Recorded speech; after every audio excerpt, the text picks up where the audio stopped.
What sort of build costs are you looking at on this? So my build costs are unrealistic, obviously. What would you have charged if I was your client? So basically, Martin in this video shares with us how he takes this small 2-bedroom terrace house and converts it into a 6-bedroom HMO in a area that is under Article 4 direction. If you do not understand what Article 4 direction is, it means that the council have put a restriction against you creating HMOs in that area without planning permission, which makes it a lot more difficult. there was about a 4-week delay on that property. Week 3, he pulled out. Martin is also a very successful businessman, and his wife Sarah. He tells us a little bit about his other multiple companies that he's got running. He's an award winner and he's building a fantastic business. We're going to buy as many properties as we can. That's the plan. He shows us and shares with us how he being an investor himself, and he can help you do end-to-end projects. So make sure you ever watch through this super useful video, especially for anybody thinking of doing HMOs in Article 4 areas. What did you pay for this building then? So we paid. Still here at the moment, make sure you hit that like button. It really does help the channel, and make sure you watch this to the end, because then I'll share with you how you can potentially work with Martin on projects like this. So was this used to be a bedroom, or was this used to be the lounge? So this used to be the living room. Right, okay. And what we've done with this is we've looked at turning this into a bedroom, obviously a compliant one. Yep. And then we've squeezed some room down there for putting it in as an ensuite. Yep. And yeah, so this gives us room 1. Did you take the chimneys out, or was they already? Yeah, so I did a video the other day. This was the video where there was wallpaper behind the chimney. They just removed the chimney, but the back of the chimney was wallpaper. How have they wallpapered the back of a chimney? Yeah, I see it, yeah. I was absolutely baffled as to how there was wallpaper behind the chimney. But everybody gave me loads of advice on it and says that it could have been built afterwards and all sorts of things. But it's just. Imagine in a house like this, there was chimneys built, weren't they? Yeah, the chimneys were already there, so obviously they took it down, wallpapered it, put the chimney back up. Very strange. And a chimney sweep go up there, and wallpaper on the inside. Yeah. Yeah, very low. So ensuite there, Yeah. bedroom number 1. Sorry mate, can we Go through now? Yeah. Yeah, you can. Yeah. So yeah, what we did with this was obviously this used to be, so you know your general 2-bedroom terrace. Yep. So obviously you used to have the 2 downstairs rooms and then 2 upstairs rooms with a bathroom. Yep. So previously this had an extension built. We've had the ability to utilise that now as a bedroom and an ensuite as well. Okay. So we've got the 2 bedrooms downstairs, and then we've been able to keep this as the communal space. Yep. So this will be kitchen and diner. Communal diner, yep. But this isn't compliant as a communal size. Right. So what we've done is we've split the communal spaces. Okay. So we've got this here, which is the kitchen and diner. Yep. And then upstairs we've got a TV room. Okay, yep. So that's given us over the 19.5 that we required for a 6-bed HMO. Yeah, for the numbers of rooms, yeah. It's a nice little hack if you can do it, because sometimes you get a small room that probably wouldn't rent too well as a bedroom, but if it's a communal space, you match them up. So is this the plans and the drawings? Is this the right standard? Yeah, go on mate. Go on. So yeah, obviously you can see the original build there on the left. It did already have a loft conversion, but what we did was we've stripped the loft conversion apart and we've managed to get 2 bedrooms, 2 en-suites up there. Is that the need for the dormer at the front then? That's the need for that dormer. So obviously the 1 bedroom at the front at the minute isn't compliant until we get that dormer. But then we've had the ability, you can see here, we've brought it down and we've put like a sitting room in the back, as well as we've got this dining and kitchen area, so that adds to our communal spaces. Right, yeah, got it. This bedroom's going to be an ensuite as well? Yeah, so obviously this one down here we've got ensuite right in the back of the build. So this was the one as well that, if you saw the video of the day we completed, we was doing our event in Birmingham. Okay, yeah. And we didn't get the keys until 2-3 days later. Right. This was the one where we walked in and the sink had burst its pipe and it was flooding the whole property out. Oh wow, yeah. But luckily for us, we had a wet room. So all the water that was running out of the kitchen was going straight down into the wet room. Oh, what a bonus. Yeah. But the beauty of putting the ensuite down here is we've already got the facilities there. So we've already got soil pipe, we've already got the waste pipes, we've already got hot cold water feeds. Yeah. So all that is in situ. Yeah. And then my project manager looks for little niche nook areas. So he's pinched this area just behind us now. And he's got the ability now just to slot a nice single bed in there. Right. And then the rest of the space then is for their desk, their wardrobes, things like that. Yeah. But we've done something quite niche in this property, and I'll show you upstairs. We've tried to get away from buying wardrobes. Okay. So we've started putting in hard fix spaces. Okay. so as the students don't move the wardrobes around, because what we've been finding is they don't want the wardrobe there, they move it and it breaks. Yeah, falls apart. Yeah. Yeah. So we've started putting in like hard fix systems. But yeah, if you want to come over upstairs. So we did a full reconfigure of the staircases. So we get the ability to have a stairs over stairs configuration, and that gives us the ability to just go straight away through the property with staircases. And efficient with the space as well with that bend. Yeah, very efficient with the spaces. And the thing my project manager always likes to do is keep the bathrooms all on one side. Right. Because obviously it just makes it much easier for soil pipes and hot and cold water feeds. But we've had to look at each area and try and maximise the spaces. So this used to be a corridor, and we've pinched back the corridor, and we've had the ability to put in the ensuite there. Yep. And this is the area that I was talking to you about. What we're going to do is we're just going to put some hanging rails in here, so they've got the ability to put all their clothes and... Yeah, cut shelf hanging rails, perfect, isn't it? But it's just giving them the ability to store things smartly without taking up room with large wardrobes. Yeah, and having to repair and replace wardrobes. Well, we're at the stage now of like first fix electrics. So obviously we've got our trades in now. So the lads that you've just met, they come in and they do the initial start of the process. Yep.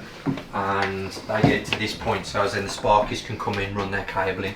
On Saturday we've actually got a site tour and the plumber coming. Didn't even realise. I've got 25 people coming to have a look around, and the plumber's coming in to run all the plumbing as well. Right, that's going to be an interesting day. Yeah, but my architect first of all said that he wanted to put this as a bedroom and he wanted the ensuite to be through there. Right. But as you can see, it's just, it's ridiculously small. So we decided to use this as just an upstairs sitting room. Yeah. Because like it gives people the ability to not be on top of each other down in the main communal areas. Yeah. So a couple can be up here, 4 down there, because once you get 6 and above in these HMOs, it's an absolute nightmare with people having their own space. Yeah. But yeah, my speciality is what I'll take you up to. So obviously I'm a loft conversion specialist. So this went hand in hand with me coming on board and buying HMOs. Yeah. So nice transferable skill for sure. Yeah, definitely. So is all the team in-house, or do you sub out the sparks and stuff like that? We've got 2 build teams, 17 employed. Okay. So we've got one that's more residential, one that's commercial. So my commercial lads are the ones that do these, the HMOs, flat conversions. My residential team continues with my original building firm. And yeah, we've got subbies, so my sparkies are subbies, my plasterers, my plumbers. They come in when my lads move on, basically, so it keeps the flow going. Because as we all know, when you're sitting on a bridge, it needs to be very efficient and productive. Absolutely, yeah. This was where the original loft conversion ended. Okay, yeah. And then what we've done is we've extended it right out onto the back of the building, which has given us so much more space and the ability to put an ensuite in. Yep. And then we've done a back-to-back ensuite here. But then if you was to spin round and look at the Velux in front, that is where we're meant to be having the planning permission dormer. Okay, yeah. So my lads have preempted it basically, so we've put the joists in ready, and as soon as we get the approval, we will be extending this out for full walkable space. Yeah. So will the dormer go all the way to the top like this one here? Yeah, it'll go up to full height. It'll run straight out right down to the wall space, and that will be your full head height space. They're talking about not at the front of buildings, obviously, because you change the face of the property, but they're talking about going complete side to side, aren't they? Yeah. With permitted development soon at the back. Yeah. Which would be better as well, wouldn't it? Just having it there. Well, it just gives us that little bit more space, because like as you can see, like obviously with that being there, it's not comfortable walking space. But once this is built out, it just makes it so much more spacious. And timescales, what sort of... When did you pick the keys up to this again, you say? We picked up the keys to this, it was on the 19th of July. July, okay. So we are now, what, 6 weeks? Yep. So it's this stage, 6 weeks in, first fix electrics. Pretty efficient, isn't it? Yeah, and we've just finished another one down in Birmingham, which the handover of the keys is on Monday. That took us 22 weeks start to finish. And that was full back to brick, all floors out, brand new staircases. 22 weeks completed. You say handover keys, was that one of your projects or for client? Yeah. Yeah. So client pretty happy then with that turnaround. As you said, when you're on a bridge, like time is so key. So when we hear about the planning and what's the contingency sort of with the planning, if it drags or just know the system well? Yeah, we just carry on like you can see with other entities. So obviously we know that this can be a 5 and 500 PD. That's already been established. Yeah. So we've already got our 5 and 5. Yeah. So if we have any hiccups with planning whatsoever, this space can stay as it is for as long as possible. Yeah, so you can and still we can rent it out, fight the process. Yeah. And then this will be our very, very last space to attack. Yeah. So we've still got scaffold up on the front, we'll build the dormer out, and we can access from scaffolding. Yeah. Rather than bringing everything throughout the property. Yeah, perfect. Makes sense. And then, this is what I say to people, when you're doing HMO, you've got to have that contingency. You want to try and, if there's any planning involved, you want to be able to have the ability to get it up and running and cash flowing while you're battling that, you know. So if you want to go from a 6 to a 7 or an 8, get the 6 running, go in for the planning afterwards, get your cash flow in. Yeah. Especially if you've got bridging involved, as you said, like it just will destroy the deal otherwise. Well, I've got a golden nugget for you that I actually went in to buy one down the road. And when I went in to buy it, I got all excited because I thought, right, I need to get the planning process started before I even got the keys. So I've started the planning process, and that's currently got full planning permission for a 6 and 6 bedrooms, 6 en suites, and it's still operating as a 3-bed because the guy pulled out before completion and still doesn't know he's got full planning permission on it. Oh, so that's the one that you lost? Is that the one you said you lost? That's the one that we lost, yeah. So my solicitor was like backwards and forwards. Is that why you lost so much money as well then? Yeah. So obviously we lost around about 7.5k on that because obviously we went a little bit too fast for the process. Yeah. Because like I say, I'm builder born and bred. Yeah. And I know as soon as you get the ball rolling, you need to get into planning. Yeah. But my mistake was I should have had the keys in my hand. Yeah, or it should have been mine. You could put a restriction against a property. Yeah. Or if you put a restriction, say, look, we want to crack on and do this, but we want a restriction against a property in case anything falls through. Yeah. So then if it falls through, you've got like the charge or some sort of restriction against the property. Did he sell it to somebody else, or did he? No, still got it. Just changed his mind and kept it. Yeah, he just pulled out because as you know, obviously bridging, different things like that, you'll always get to a point where you think, right, I'm going to complete Friday. Yeah. And then there'll be, oh, you need to do this. Yeah. Oh, we need to do this. And it can go on and on and on. And I think there was about a 4-week delay on that property. Yeah. And at week 3, he pulled out. Oh, wow. And literally within 3 days, we completed on the bridge. Yeah. And he was like, no, I'm not selling. Oh, wow. It's painful, that. The thing with bridges as well is, bridging used to be so quick. Now they're like, they're not exactly that. They want this, they want that. Like we nearly, like you asked about HMOs. That one I done, we done on a bridge. The last one I done, and exactly that. Like we was on it was an auction property, so you had a deadline. We negotiated it for 56 days anyway. Yeah. We got to 56 days, and the bridging company's going, oh, that insurance you give us on week 2. Is not the right insurance. We need something different. You know, like, well, why don't you ask me on week 2, not a day before like completion? Absolutely. And crazy. We need this, and it went about 6 weeks over the date. I had to negotiate with a vendor because obviously they can charge under auction terms. They can charge you interest per day on that, and I managed to negotiate with them to not charge me interest. And said to them, I just haven't got the money. The thing is, I did get a key undertaking on that. But obviously, because it's an auction, they couldn't pull out anyway. But we had already got like a way, like 50. You can imagine 56 days in. We'd already done a whack of the work. So the vendor's panicking, saying, "Look, I've ripped your property. The property's ripped apart." So for them, they're thinking that's worse. It's not like it's finished. They're panicking, but that was my leverage, thankfully, because I was saying, "Look, obviously, I'm not going anywhere. Obviously, I want to get this done. I've spent all the money here. I can't do the next drawdown until." They come out and inspect this stage. So I haven't got no money at the moment. I did, but I was just trying to get out paying them like $3,000 interest. But I was saying to the bridging company, you should be covering this because it's because of you that it's fucking late. Like again, they sent a surveyor out. Surveyor didn't turn up. So they give me a list of panels. Sent a surveyor out, didn't turn up. Said, "Oh, sorry, we can't get hold of him anymore. He's not answering his calls." Wow. And I'm like, well, that's not my fault, you know. Like, can we just but we need another surveyor to come out? More expensive as well, the second surveyor.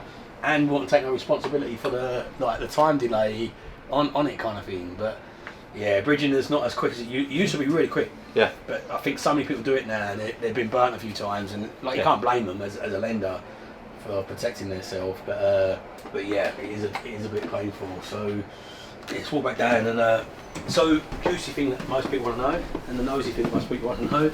Did you buy this one or just buy this one as well? No, this one's mine. So this is mine and my business partners. So obviously, when we started the process of this property journey, obviously we had numerous people come to us and say they wanted to work with us. So obviously, the person that we went into venture with on this was Pard, his dad, and Sarah, and myself. So there's 4 partners in this. This company is called Sell Out Lettings. So basically, we buy our properties into that with them. Okay, yep. So obviously, this is one that we own with them. Okay. And yeah, like that's the plan in Birmingham. Like we're going to buy as many properties as we can with Pard, his dad, me and Sarah, and we're just going to keep building the portfolio basically. Because Skip Lane that we sold as well. Okay. That was with Pard and his dad as well. Okay, yeah. So they've got that side of it. You've got the build side of it. It kind of makes a really exchange of value and value to the table. So. Well, Pard's dad as well is 25-year landlord in Selly Oak. Okay. So he's already got the knowledge of HMOs. And for them, like anybody who's been in the game for a while in property, getting the build and the build teams is the most difficult part of this game. Even Saj, I said to him earlier on, what's your biggest challenge, Saj? He went getting the builds, you know, and getting the build in, you know. And the thing is that if you want quality, you've got to pay for it. You can't expect to pay peanuts without getting monkeys. But on the other hand, some projects it's just trying to get a balance between what makes the numbers work and what doesn't. And I've been guilty of this over years, trying to get the cheaper ones and self-manage it, get individual trades in, and then you just end up costing more money most of the time, especially in opportunity cost of the time it takes you and stuff you could have been doing elsewhere because you're micromanaging stuff. What did you pay for this building then? So we paid $375 for this. Okay, yep. Obviously, anything within this area is going for anything in between 300 to 375. That's your average costings. Obviously, you do get the odd ones where cheeky landlords want to get over the 400k mark. But we purchased and secured this at 375. And direct, obviously, you use an HMO already, so from a landlord, so an ex-tied landlord, I'm guessing. Yeah. Probably in their sole name and fed up with all the new compliances. Yeah, he was going through a little bit of a midlife crisis. Okay, yeah, fair enough. Because he owns the one directly over the road with the brown windows, this one with the brown windows, the one up the road. Everyone that's got brown windows on this road he owns. Oh, okay, yeah. And basically we're going to negotiate the others. Okay. But what he's done is he's basically starting to free up his cash basically. Yeah. Because like you say, he's tired. Yeah. Yeah, and if you bought these 20 years ago in your personal name, you're getting destroyed with more compliance than what it would have been 20 years ago. You're getting destroyed more tax than what it would have been 5 years ago. There's loads of factors and a lot of them was going, Joe, and again, I don't know if he did or he didn't, but say you bought this 20 years ago, you probably paid 50, 60 grand for it, it's freaking like a chunk of equity in there, headaches from the government and compliance, let's just get out kind of thing. So it makes sense, but it's nice for the experienced people coming in. So what sort of build costs are you looking at on this? So my build costs are unrealistic, obviously, because you're my team. So let's go this way. What would you have charged if I was your client? I'll tell you both. Yeah. So basically, it's going to cost me to refurb this in between 85 to 90 grand completed, and that's me doing all the work. Obviously, the one key thing that people forget is that on this property, it's not a change of use property. Right. So it's 20% VAT on the bill. Right. Okay. Yeah. So obviously, when we do our client projects, they're C3 to C4. Yeah. So obviously, we get the 5% VAT. So they save 15% on their bill costs. Yeah. So this one will be around about the 85, 90, 95 max. And for a client, I would have done this for around about the 135 to 145 mark. Because obviously we are having to make our profits on the bill. Absolutely, of course, nobody can work for free, can they? No. How many bedroom is it? You're going from 6 So this is a 6. So with the en-suite, will you get like a commercial valuation? We will, yeah. We will get a commercial value. So what we've done is we've done our research on sold properties within the remit of the area. Yeah. We've already had sold comparables of 600 to 650 and 675. That's good when you've got a high density of HMOs because you've got the comparables there. Of course you have, yeah. Well, we had this problem in a Walsall property that we were looking at. There wasn't close proximity sold HMOs. So we've had to go on a bricks and mortar val to start. Yeah. And then we're flipping it onto a hybrid with a different value. Yeah, I've done that on that exact same one, funny enough. But again, look, explain to the audience if they don't understand. So what's the difference between your bricks and mortar and hybrid and commercial valuation? So with the bricks and mortar valuation, it's just valued on the end finish as if a family would live there. Yeah. You know, it's got no commercial income basically. So with this hybrid val system, it gives you the mix of being able to use rental value. So we've been told on the other one, if we get the leases in place before we complete, we can get the HMO license sorted and in place, then they'll basically value it on that basis. and we will get an uplift. So we've been given 200 NVAL on that, but with it being a hybrid and the lease details that we're going to get in place, we'll get to about the 280, 285 mark. Okay, yeah, it makes a difference. So you basically value them off the rental as a commercial unit, because that's how shops get valued on what the rent's coming in, not just that bricks and mortar. What's the criteria for them to say, yes, this passes as a hybrid or a commercial valuation and not kind of thing? Well, we look at like the 5 beds, and obviously we have to prove that we can get them rental values, and then obviously we do put forward similar sold comparables, but the lenders are really fussy. They like to say it be an exact carbon copy near enough. So like we put forward like a 6 and was like, well, now this is a 6 and we're doing a 5, and it's like, no, I'm not interested. So straight away you could potentially get their back up by saying, oh, well, this. You have to work with them. You have to nurture them into the end values. But yeah, we've put across some good end values on some other properties. We've obviously got our valuer that's going to come in on the end, and he's obviously sent an email stating what he'll do. We've gone to 2 other agents that we normally use. They've sent across emails stating that they can give us rental values. So that collaboration, the lender was like, yeah, that's fine, and we're completing. Should be before 5 o'clock today. Okay, so you're not completed on the one in Walsall. The one in Walsall, sorry. This one we are, Yeah, I thought you were. So maybe saying about completing it, flooding. Yeah, we did complete on this one, on the 19th of July. Right, yeah, got it. So back to this one then. Commercial valuation, is it going to be for a hybrid? This will be a commercial val. A commercial valuation, which is, again, some lenders don't like them when they're not sui generis either, do they? No. But they are planning, because it's Article 4. And obviously, it's not a family home, is it? You can see, clearly see it's not. No. Yeah, and it wouldn't be easy to turn it back into a family home. So, what sort of valuation will this get then on a commercial val? Well, when the lender gave us a determined value of 525. But obviously, we've got comparables stating that we'll get the 600 mark. Okay, yeah. So we worked it out conservatively. We were happy with around about 550 mark. Okay, yeah. So the additional 50 grand, if we get that, would be amazing. Yeah, okay. And what does that look like? So what's your cost into this? You bought it for, 375. 375. Bill cost 85. Yeah.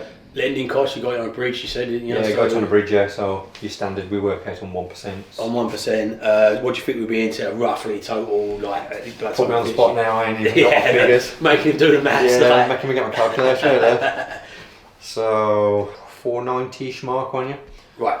So, obviously, if we get like the 550s, we're going to have like 60 in it, plus more if we get it higher to the 600 marks. Yeah. Okay. So obviously we want to push it as high as possible. It's not great to get on 75% lens, but we'll get it up to there, and then we'll just allow it to come back down to the 50% margin. Yeah. And then if we need to refinance at any point in time, we will. Yeah. If not, we'll just keep it at a 50% and try and leverage it on other properties. Okay. So you're not looking to pour all the money back out on this, even if you could then? We look at it at the moment with the current market. It is what it is. Yeah. So obviously you've got to continue moving forward. You've got to continue buying. You've got to continue growing a portfolio in the right, in the right direction. Yeah. And we feel that this and commercial to residential change of uses is the way that we want to continue moving forward for maybe the next 5 years. But we were looking to buy this one. Okay. And the number 11. Yeah, and the problem with this one is a planning problem on the back end.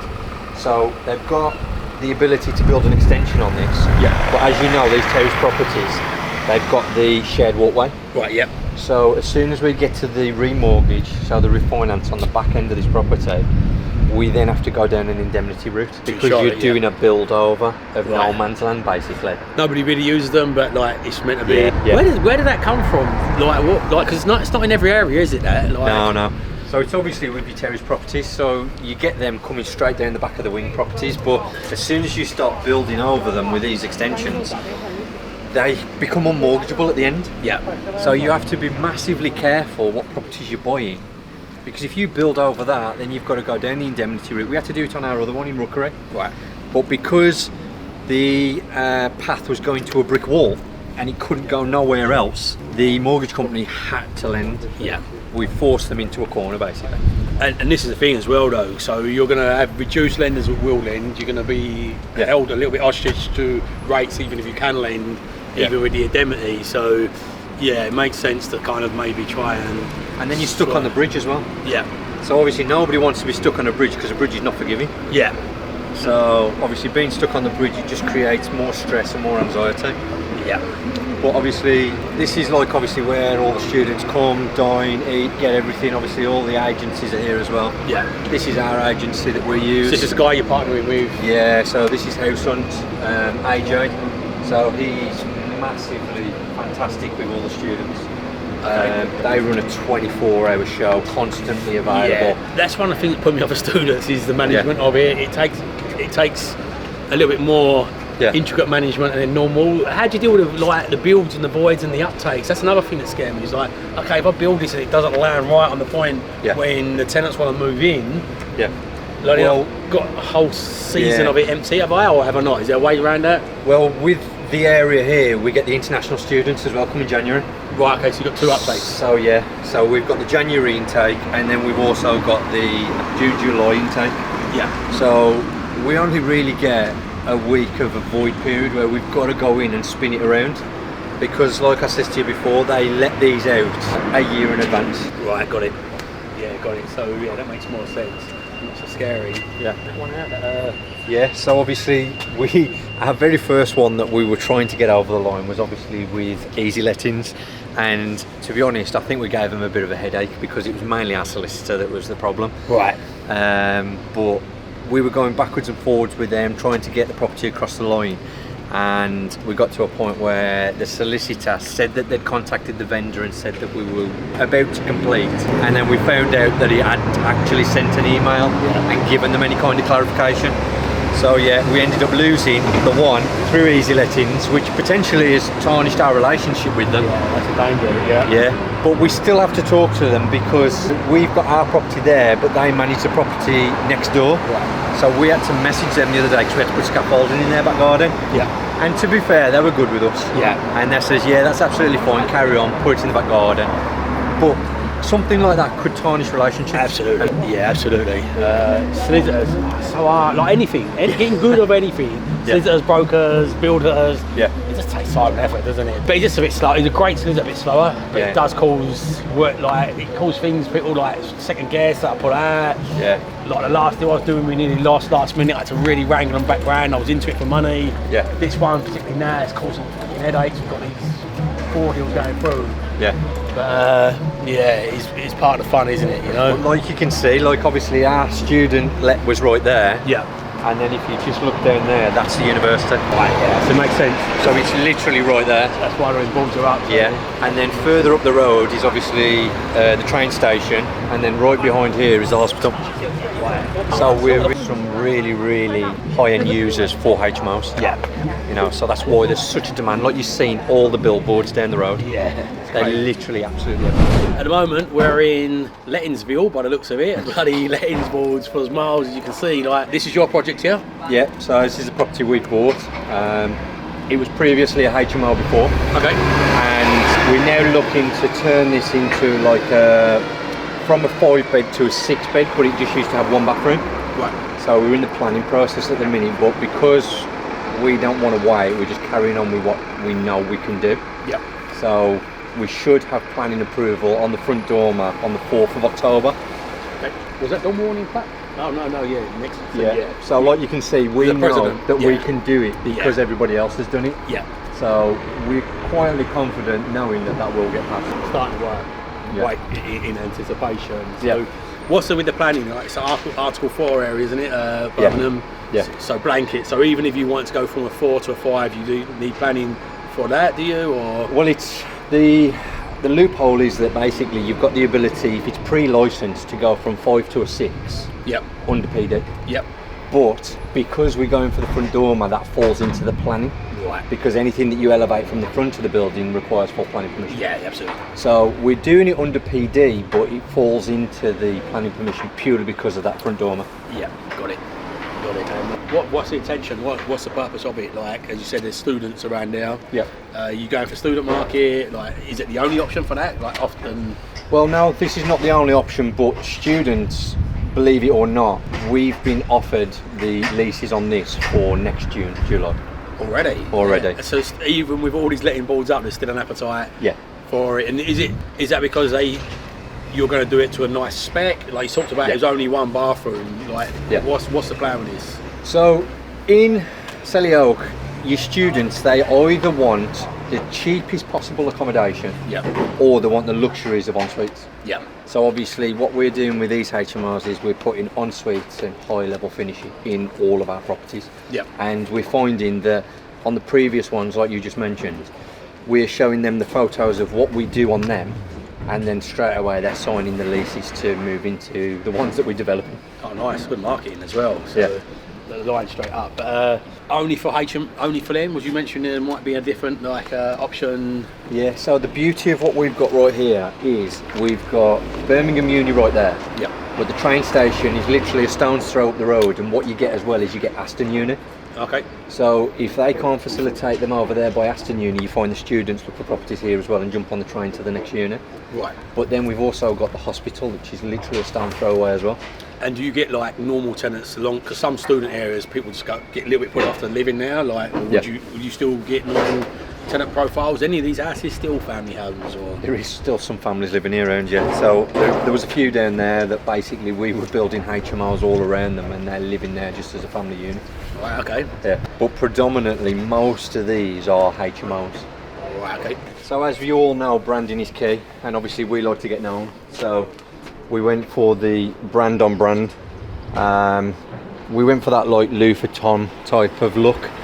So you can see all the different images of the logo. So obviously I can't take the glory for this. Sarah does all this design and marketing.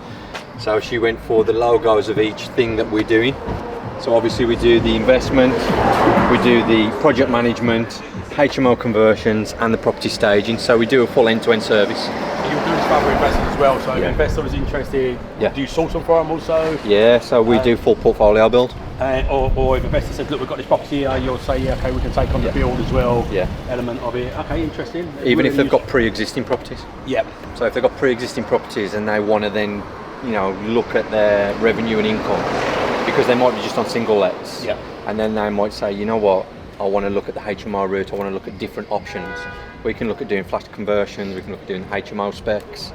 So we can help them diversify their portfolio. So not just a build team, also the strategy behind like maximising the project. Like most builders will come in and say, what do you want me to do? And just point, and they do kind of thing where you can come in with a building aspect and an investment mindset to help them maximise assets that they've got. Definitely. Which is super useful. Yeah, so we went to buy one that was just up the road, and obviously, as we were saying earlier, bad landlords. We went in, and the property, as we walked in, the humidity in there was insane. It actually took my breath. And as we walked around the property, the state that they were living in was just unbelievable. And to think that these landlords continue year by year to still put people back into them properties. So students as well, so it's understandable. So next year, students, next year, next lot of students in. So what we're trying to produce is nice high-end finished properties. So we're going to try and buy as many as we possibly can, and we're going to try and get them up to a new high-level standard. And obviously just keep that process going. But they've just got no morals and no, respect or anything for these students that they're pointing to these. The students, they could be spending a year in there, they could have illnesses all year round, could hospitalise them or anything. Talking about finances, so how are you working? How are you financing a lot of these? You raising private capital, like being a builder, it's quite attractive. Being a builder that understands investment, staging, I can't remember all the points on there, but the points that you've got on there. How do you operate? How are you funding these? You've got that part as well. Are you taking on private capital elsewhere? Like what's? Yeah, so obviously we work with our business partner who put a hefty amount of money in the beginning. So what we do then is we work with other investors that either want first charge on the properties, or if they want to come on board and fund the refurbs. We basically offer them different services to cater for their needs. So say for example, if somebody wants to know what I know and learn the process, we do earn and learns. But then you get your hands-off investors. So your hands-off investors are people that have already got a job, they want to be on the golf course, they're not even interested in doing anything bar getting a return on their money. We work with them as well and give them a better return. Because obviously with the earn and learns we give less because we're giving more value. And then obviously we've got people that we have done JVs with. We've pulled away a little bit from the JVs because it's just so complex, and understanding whether or not that person's going to bring the value that they first of all said they were going to bring. And your values as well. Yeah. So it's understanding what you bring and what they bring. Yeah. So that's how we work with investors.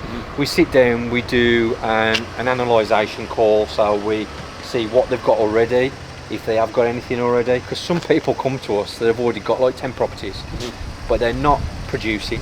Yeah. They don't know why they're not producing, and they come to us for our expertise, and then what we'll do is we'll turn them properties around, because we portfolio build as well. Yeah.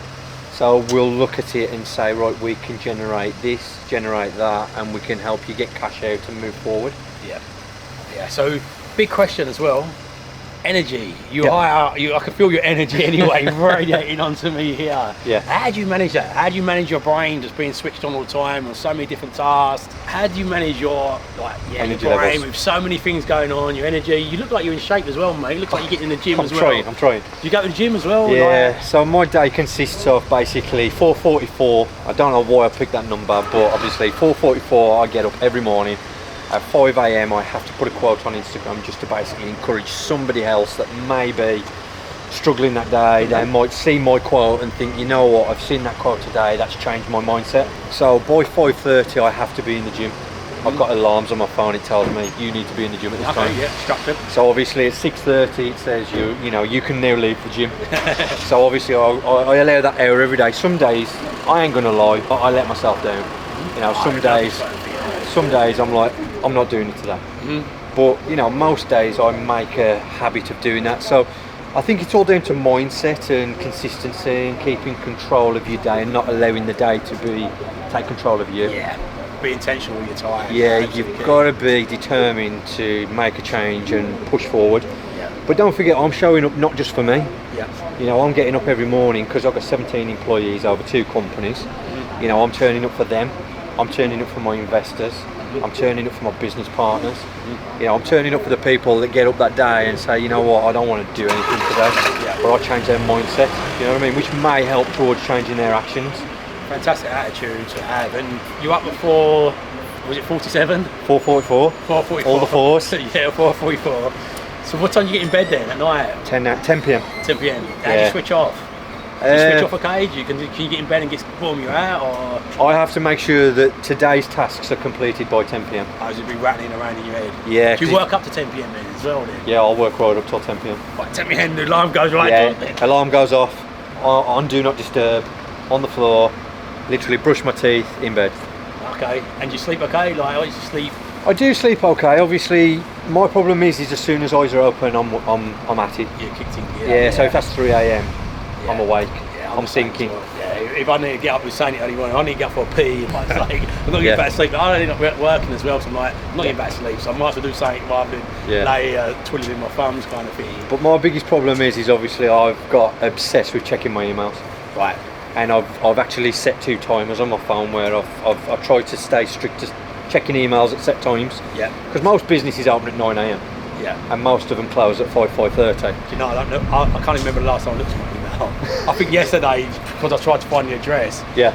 Yeah, one of the things I've done 2016, I stopped looking at emails, turned all my notifications off. Oh, okay. I hired a PA. I just don't even look. Delegated. Yeah, I don't even look like at my emails. I'm distraction most of the time. Yeah. But I've set the times now because I know that businesses open at 9, so if I need to send an email, it's at 9 a.m. Yeah. That gives them the whole period of the day. Most shut at like 5:30, so I'll check around about the 4:30, 5 p.m. mark, so I know that I'm getting back to them on that working day. Right, okay. It's just massive discipline. It's just massively making sure that the task is completed that day. Yeah, 2 things you hit on there: discipline and habits. You know, like and again, accountability and commitment. Where you've got commitment, and you see that commitment and the responsibility of that commitment. Yeah. Of 17 people, your partners, your missus, and everybody there, and you take that serious, then obviously it drives you. But it is an inspiration, mate, and massive well done. So, if somebody wants to work with you, if somebody wants a refurb done, if somebody wants to lend you some money. Like obviously lending money for somebody like you, or if anybody wants to lend money, I would suggest make sure, because a project is one thing, delivering a project is another thing. Yeah, of course. So if anybody wants to lend you money, anybody wants to get involved, get designs or restructure their portfolio around Birmingham, whatever it is you cover as well, by the way. Like so West Midlands, if you West Midlands, drop us a DM. Yeah, and where's the best place to find you? So obviously I'm property_Martin. and then we are known as the Property Power Couple, so you can obviously find us through there as well. And then there is _ Sarah Harvey as well. So if you don't feel comfortable messaging myself, drop Sarah a message as well. And you've got an event as well, haven't you? You do events and stuff like that. Yeah, so we've just done one, which was a big charity ball. So obviously we raised, I think it was just over £2,800 for the homeless charity down in Warsaw. So follow them as well, guys, Warsaw Outreach. We support them massively because for 11 years the director of that charity has just given his all, and we wanted to massively give back. So we did the event for them, and then we're gonna do what's called Take 4, because it was only meant to have been a coffee and a meet-up for the first one, and then it turned into Take 2, Take 3, and now we're going for Take 4, which is going to be much bigger, 250 people in the room, and we're going to support that charity again and try and give them back even more again. Amazing. Well, Martin, thanks for today, mate. It's been an absolute pleasure. Thanks for your hospitality, and thanks for the inspiration as well, mate. Like, you should be proud of what you're doing and what you're pushing forward with. Yeah. And yeah, thanks for showing us around, mate. It's definitely stay in touch, mate. I appreciate it. Thank you. So it's great spending time with Martin in Birmingham. While I was in Birmingham, also I spent some time with Saj. You can check out the video here of how I spent time with Saj and looked around at a few of his projects. Also done a full day of speaking at his events and some other stuff like that. So you can check the full day there, but also the video before that. It's all in the description. You can check out a couple of other videos I recorded while I was in Birmingham. If you're still here, please make sure you hit that subscribe button. It really helps the channel. My wife's living my terms. My mission is to help as many people live on their terms. So please share this out to somebody if you feel they will find it useful. But remember, if you don't evolve your ideas, you'll never live on your own terms. So evolve your ideas, live on your own terms, and have an amazing day. And make sure you watch this video here that Google thinks that you're going to like next.